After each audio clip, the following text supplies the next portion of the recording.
ಬಹಳಷ್ಟು ಜನ ಕೊಡ್ತಾ ಇದ್ದಾರೆ ಸರ್. ಅದು ನಾವು ಯಾವುದೇ ಗೋಪಾಲ್ ಗೌಡ್ರು ಹೇಳೋದಕ್ಕೆ ಅಥವಾ ಅವ್ರು ಹೇಳದೇ ಇರೋದಕ್ಕೆ ಪರನೂ ಇಲ್ಲ ವಿರೋಧನೂ ಇಲ್ಲ. ಕಾನೂನು ಪ್ರಕಾರ ಮಾಡ್ತೀವಿ.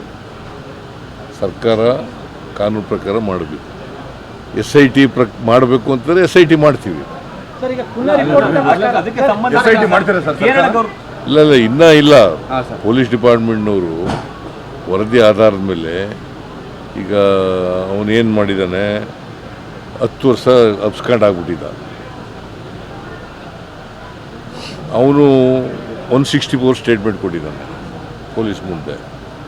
ಆ 164 ಸ್ಟೇಟ್ಮೆಂಟ್ನಲ್ಲಿ ಅವನು ಏನು ಹೇಳಬೇಕು ಎಲ್ಲ ಹೇಳಿದ್ದಾನೆ. ನಾನೇ ಊತ ಹಾಕಿದ್ದೀನಿ ಅಂತ ಹೇಳಿದ್ದಾನೆ. ಆ ಎಣೆಗಳನ್ನು ತೋರಿಸ್ತೀನಿ, ಬೇಕಾದ್ರೆ ಊತ ಹಾಕಿರೋ ಜಾಗ ಕರ್ಕೊಂಡು ಹೋದರೆ ಮಾಡ್ತೀನಿ ಅಂತ. ಪೊಲೀಸ್ನವರು ಏನು ಹೇಳ್ತಾರೆ ನೋಡೋಣ, ಇವತ್ತು ನಾಳೆ ಒಳಗಡೆ.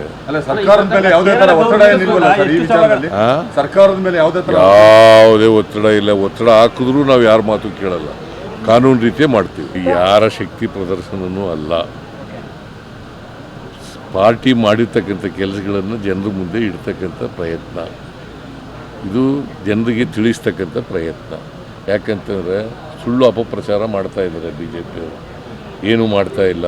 ಸರ್ಕಾರ ಗ್ಯಾರಂಟಿ ಯೋಜನೆಗಳಿಗೆ ದುಡ್ಡಿಲ್ಲ, ಸರ್ಕಾರದಲ್ಲಿ ದುಡ್ಡಿಲ್ಲ ಅಂತ ಹೇಳ್ತಾ ಇದ್ದಾರೆ. ದುಡ್ಡಿಲ್ಲದೆ ಹೋಗಿದ್ರೆ 2600 ಕೋಟಿ ಮಾಡೋಕ್ಕಾಗತ್ತಾ? ಬರೀ ಒಂದು ಸಿಟಿಗೆ